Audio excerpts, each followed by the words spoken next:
Señoras y señores, ¿cómo están? Buenos días.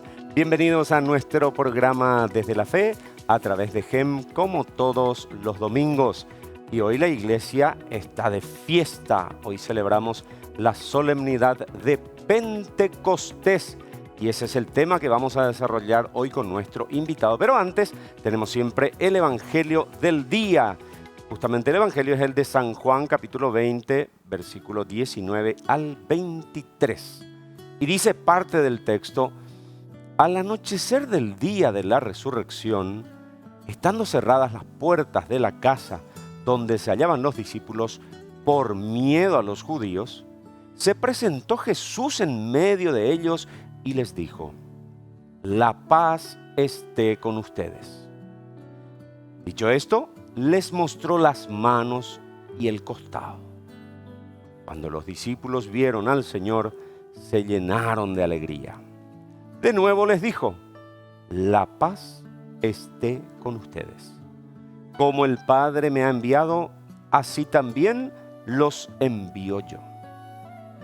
Después de decir esto, sopló sobre ellos y les dijo: reciban al Espíritu Santo. A los que les perdonen los pecados, les quedarán perdonados, y a los que no se los perdonen, les quedarán sin perdonar. Palabra del Señor. Y vamos a aprovechar la visita de nuestro invitado, que es un gran teólogo, y vamos a reflexionar con él, porque le dije a Tilén: ¿dónde vi a reflexionar con tan poca formación? Le dije, ¿verdad? Luis Aníbal Amarilla, doctor en teología dogmática. ¿Qué tal? ¿Cómo estás? Buen día. Buen día. ¿Por dónde Feliz va? día de Pentecostés. Gracias, igualmente.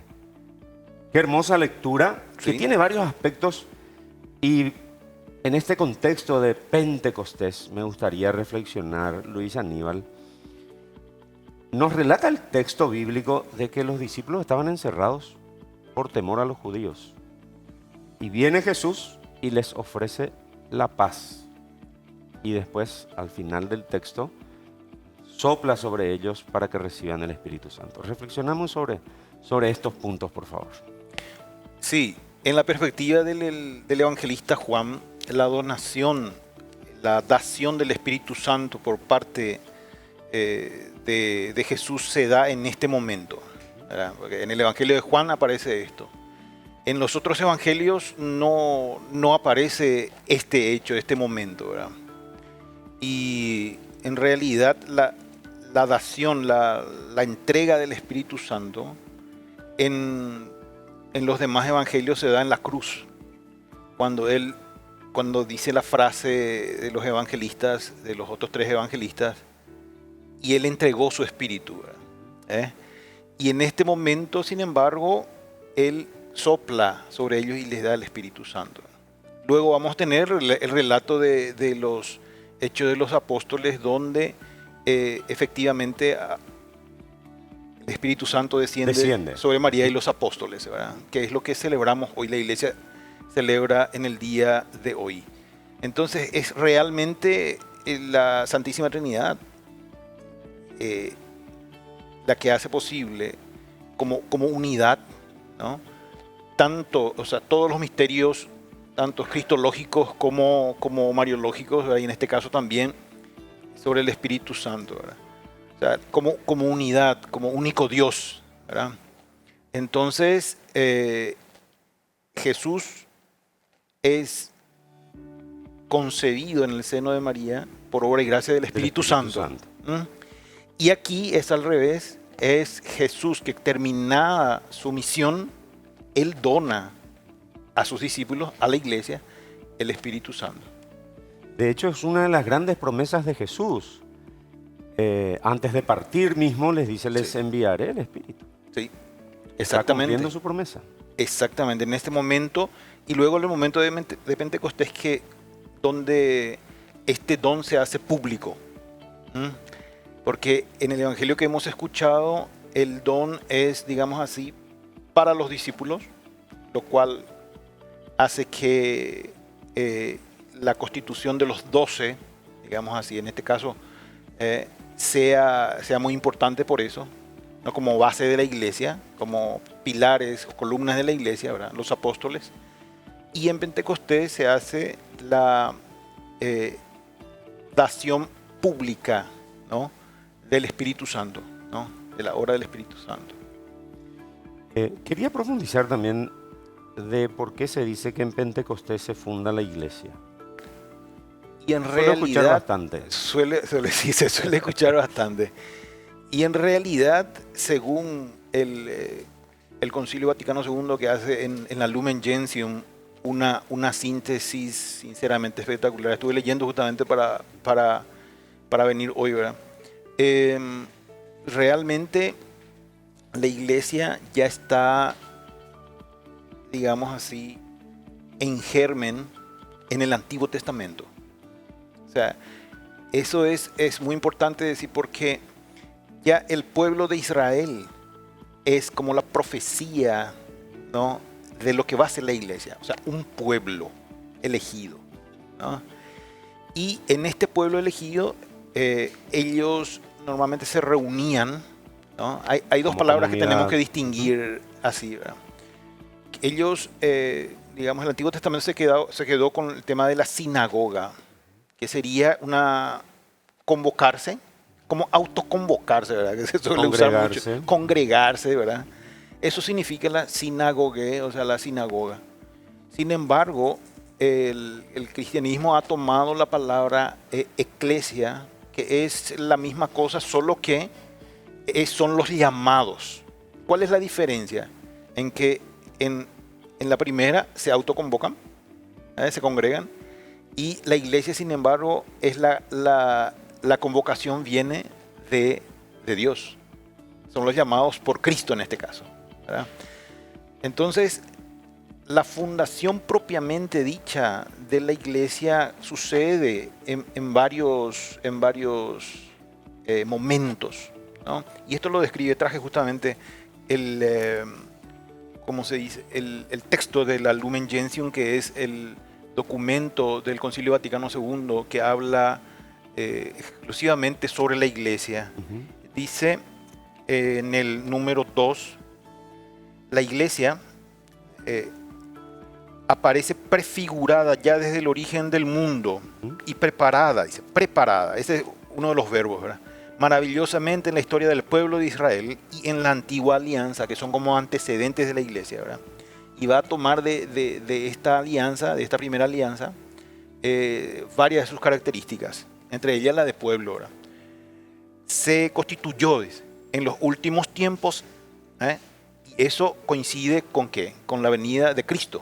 Entonces, en los últimos tiempos significa el tiempo de la venida de Cristo, ¿no? Se constituyó. O sea, la iglesia prefigurada en el Antiguo Testamento, por así decirlo, se funda, ¿verdad? Se fundamenta en las acciones, en la persona, en los actos y en las palabras de Cristo, y en la elección de sus apóstoles. Por eso que es importante también ese evangelio que has leído hoy. Entonces, se constituyó en los últimos tiempos y luego dice, se manifestó por la efusión del Espíritu. Y llegará gloriosamente a su plenitud al final de los siglos. Hablando de la iglesia. Pero te das cuenta de que esta iglesia prefigurada en el Antiguo Testamento, anticipada en el pueblo de Israel concretamente, porque el pueblo de Israel es la historia de esta manifestación de Dios al mundo. Esta llega a su plenitud en Jesucristo, pero no acaba allí. ¿Quién enseña después al resto del mundo cuando Jesús, lo celebrábamos el domingo pasado, asciende a los cielos? La iglesia.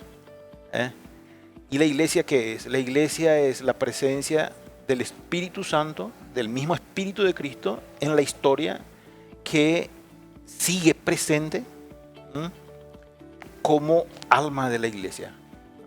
Y el actor fundamental de la historia de la iglesia, del desarrollo de la iglesia, hasta el final de los siglos, dice aquí, es el Espíritu Santo, es obra del Espíritu Santo.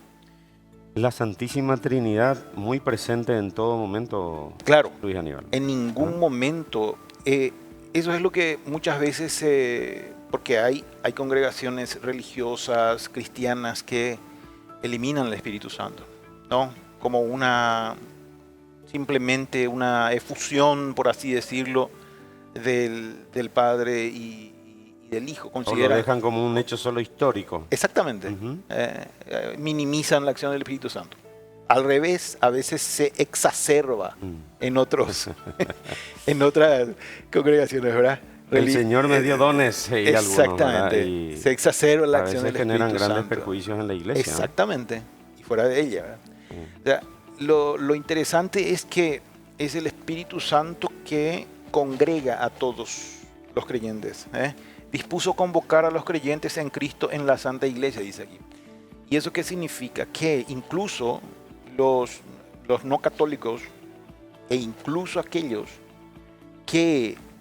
todos aquellos que se consideran cristianos y han recibido el bautismo, ¿verdad?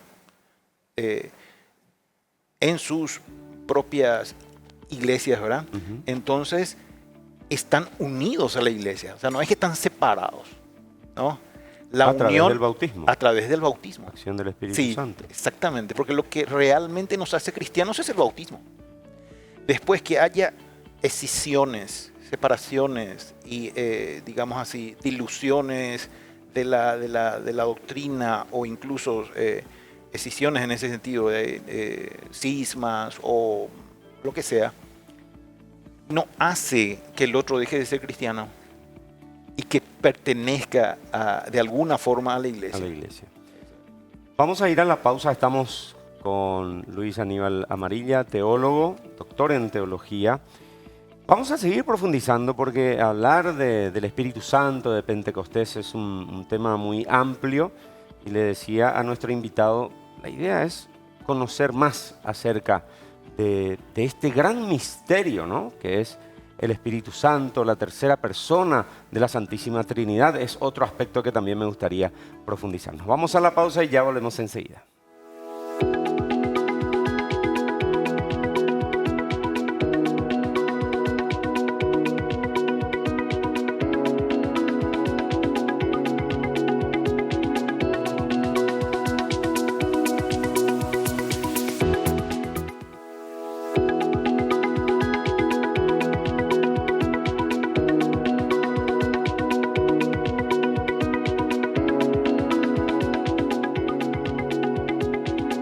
Continuamos en nuestro programa Desde la Fe a través de GEM. Hoy, en esta gran fiesta, en la solemnidad de Pentecostés, estamos de fiesta en la iglesia, sin duda alguna.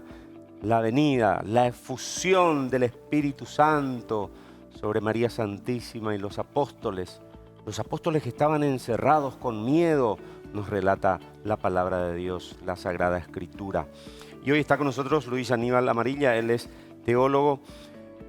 Decíamos, Luis, durante la pausa, de que la gente tiende mucho a separar a la Santísima Trinidad y podemos hablar un poco y profundizar sobre la unidad y específicamente hablar de la tercera persona, que es el Espíritu Santo.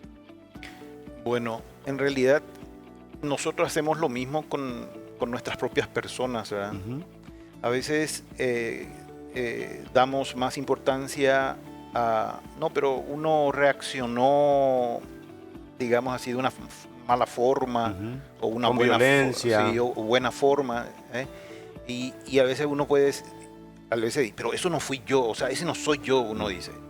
Eso realmente no se puede hacer, o sea, en realidad nosotros somos una sola cosa, una unidad de alma y cuerpo, ¿no? De espíritu, alma y cuerpo, ¿verdad? Entonces una unidad, lo que existe realmente es la unidad. En ese sentido pasa lo mismo con la Santísima Trinidad. Lo que realmente existe no son tres personas separadas, el Padre, el Hijo y el Espíritu Santo, no, sino que es una sola divinidad. Y es por eso que el Espíritu Santo tiene la divinidad como el Padre y el Hijo. Lo que pasa es que la divinidad, esto lo defendieron mucho los padres de la Iglesia y les costó mucho, les costó la vida incluso a algunos, ¿verdad? Defender lo que es la monarquía del Padre. Significa que del Padre viene todo. El Padre es el que da, por así decirlo, reconoce al Hijo, y el amor entre ambos, ¿no? El amor entre ambos es tan infinito. Si decimos infinito, estamos diciendo Dios. Entonces, el amor entre ellos es el Espíritu Santo. O sea, el Padre, el Hijo y el Espíritu Santo tienen una sola divinidad. O sea, hay una sola divinidad. Solo que en esta divinidad se reconocen tres personas. El Padre, que por amor engendra al Hijo desde la eternidad. Envía al mundo para salvarlo. Antes de enviarlo, ¿no? Lo engendra en la eternidad. Y ese amor entre Padre e Hijo, y entre Hijo, el Hijo que corresponde al Padre, ¿no? Es infinito, y entonces es el Espíritu Santo, ¿no? El amor entre Padre y el Hijo es el Espíritu Santo, ¿no? Y entonces nosotros no podemos separar eso. Entonces la obra, digamos así, en la creación, ¿no? Nosotros podemos ver en la Sagrada Escritura al Espíritu Santo ya al inicio de la creación, pero normalmente se le atribuye al Padre la creación. En realidad son atribuciones, ¿verdad? Al Hijo, sin embargo, se le da la misión de la encarnación, ¿no? Y del anuncio de la presencia de Dios en la historia, porque Él entra en la historia. Y una vez que vuelve al cielo,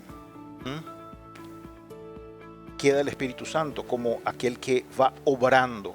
¿Y por qué el Espíritu Santo? Porque de alguna forma Jesús pues llevó, como decíamos el fin de semana pasado, para celebrando la ascensión, lleva consigo nuestro cuerpo, el cuerpo nuestro. Entonces, ¿qué significa? El cuerpo para nosotros también es un límite. No podemos estar aquí hoy y al mismo tiempo en otro lugar. Sin embargo, el Espíritu Santo, por naturaleza, ¿no? por la característica de su persona, puede estar en cualquier lugar. Es el Espíritu, ¿no? Sin Omnipresente. embargo, omnipresente. Sin embargo, el Espíritu Santo no pudo haberse encarnado. El Hijo sí, porque es la imagen del Padre. Es la imagen total del Padre. Entonces, ¿qué pasa? Cada persona de la Santísima Trinidad tiene su misión ad intra, dentro de la Santísima Trinidad, de esta unidad de Dios, y en la misión afuera. Dentro de la unidad tiene su personalidad y afuera tiene su misión. En realidad, solo el Hijo y el Espíritu Santo son como enviados, por así decirlo, a tener una misión en la historia humana. Están tan unidos que justamente en la encarnación están los tres actuando. Claro. El Padre, que decide encarnar al Hijo en el vientre de María, sí, por la acción del Espíritu Santo. Así mismo. O sea, que no podemos separarnos nosotros, ¿no? Nuestra incapacidad de entender al otro nomás nos pasa a nosotros entre los seres humanos, porque somos misterios también a imagen y semejanza de Dios, ¿verdad?